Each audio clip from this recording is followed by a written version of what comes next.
we often talk about the fear of failure, the fear of rejection, the fear of abandonment, and that can often stop us from fully immersing ourselves in the reality that we want, because on some level we're preparing for the negative outcome, for the outcome that we don't want, because that's what's familiar, that's what you're used to experiencing. And so although it's uncomfortable and it's not what you desire at all, at least it's what you know. And because it's what you know, you lean into that rather than leaning into the possibility of what you don't know, the possibility of what you desire. But a fear that I feel like we don't talk about often enough, that is often underlying all of these fears, is really the fear of being blindsided. That is something that I have experienced that has really held me back in the past until I fully processed and integrated that fear and moved past it and transmuted it, because I had some experiences in my childhood where I fully trusted, I fully believed, I had full faith that something was happening or working out for me, or that I was loved, or that I was important, or the stories I created for myself of, what that would look like to be loved or important.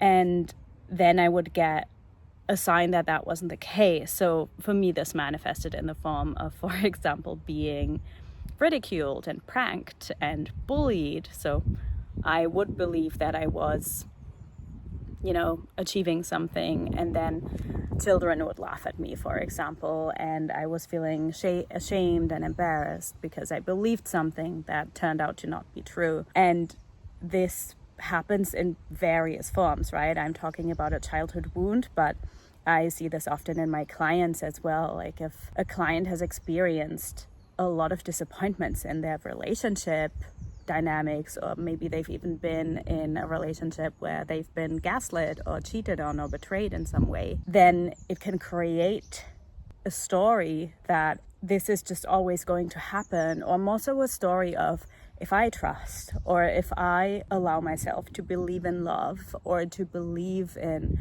possibility, or to believe in success, or that I am worthy, or that I am capable, or that I am important, then I'm going to get hurt, then I'm going to get disappointed, then I'm going to get blindsided. It's such a natural fear, but what it leads to is that you never actually fully lean into the possibility and the reality that you want, because there's always going to be a part of you that is bracing for impact, that is bracing for the opposite.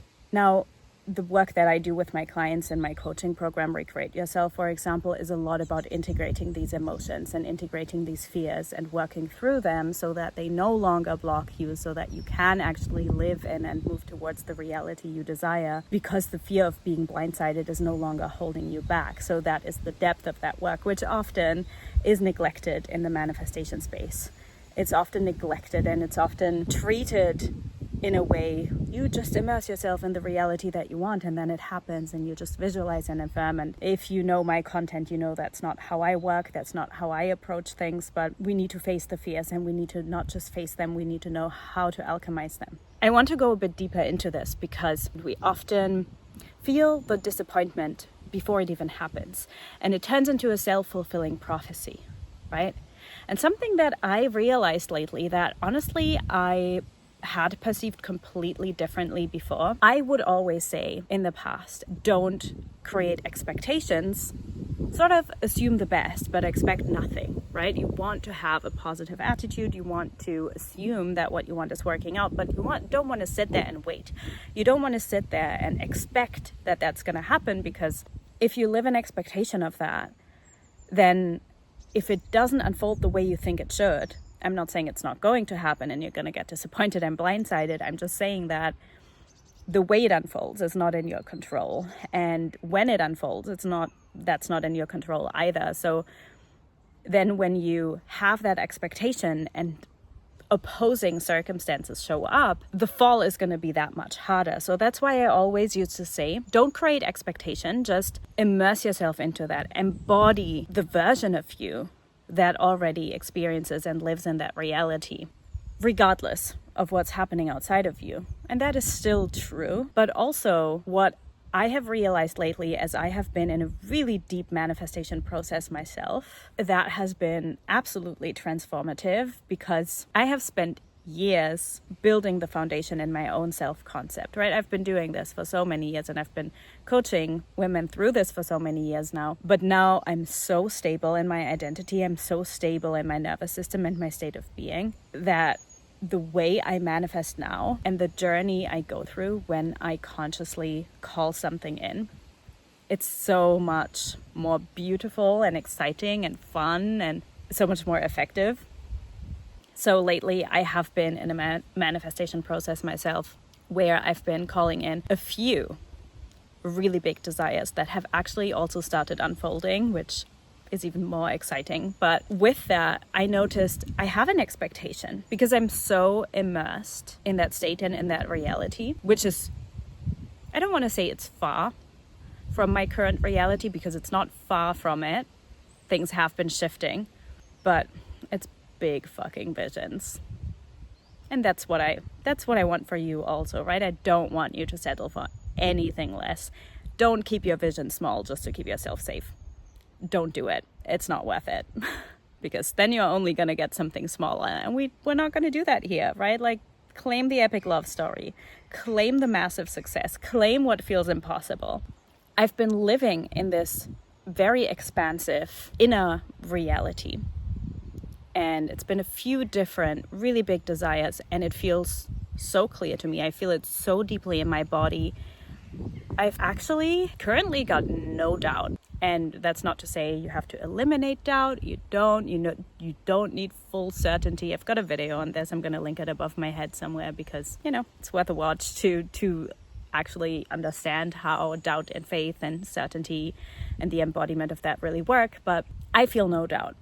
I am in full conviction, not just conviction that it's going to happen, I'm already living it. And then things started moving and started unfolding, and they were clear markers of I am actually moving towards the reality I want. But it wasn't the full manifestation yet, which is sometimes what happens, right? I have been so immersed in the reality that my expectation automatically got really high. And so the gap between the outer reality and the inner reality was just that much larger. It's actually not that you can't have expectation. It's actually that when you're so immersed in a reality that feels completely, or that is completely far away from your current external circumstances, it's normal to have expectation because you're already in it. So I need to correct myself from what I shared a few years ago. But the thing is, you need to know how to navigate it when the disappointment then hits, because you're going to have a moment of disappointment, or maybe even a period of disappointment, because you had an expectation which then didn't line up with what you were presented with externally. But it's also not about preparing for disappointment, because then it becomes a self-fulfilling prophecy. When you're in expectation, you fear that because then the fall is going to be that much harder if it doesn't work out exactly the way you thought it would. But when you're in disappointment, you're creating it. And you're also, even if it didn't happen, you're living in disappointment the whole way through. I always like to say, if people try to avoid their negative emotions, if people try to avoid their past, they're actually living in the past and living in their trauma the whole way through. They're just not consciously aware of it because it's suppressed. And so it's not about negating the disappointment, but it's also not about living in it to the point where you're expecting it, right? You don't want to expect disappointment, because you're going to feel disappointed whether it happens externally and you manifest it, or whether you don't and you just feel it in the process. So what do we do? What do we do instead? Well, you do the work to become the version of you who lives the reality you want and who holds the reality you want. You want to have the capacity in your psyche and in your nervous system to be able to receive that reality, and you want to live in that reality internally. And that is, the embodiment piece. That is the embodiment work. But then you also need to know that because of that, you're automatically going to have an expectation, and that is not a problem. You just need to know how to navigate and integrate these emotional charges when the disappointment comes up. Because it's probably going to come up, because it's not going to happen exactly how you think it will, because you can't predict that, right? Your imagination is much more limited than that. It's basically an art to master your emotions, know how to integrate the different parts of your psyche, and to hold the reality at the same time, even if that reality is far away from you. And what you definitely need is the capacity in your nervous system to handle the fears, the fear of being blindsided, the fear of being disappointed, the fear of being rejected, which is all of that is just a fear of feeling certain emotions.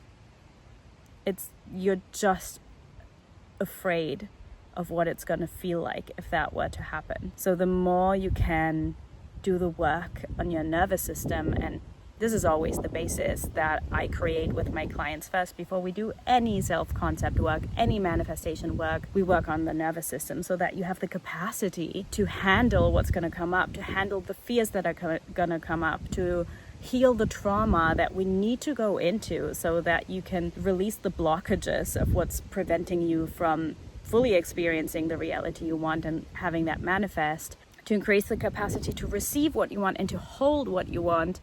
That is the work, or at least a key part of the work. Yeah.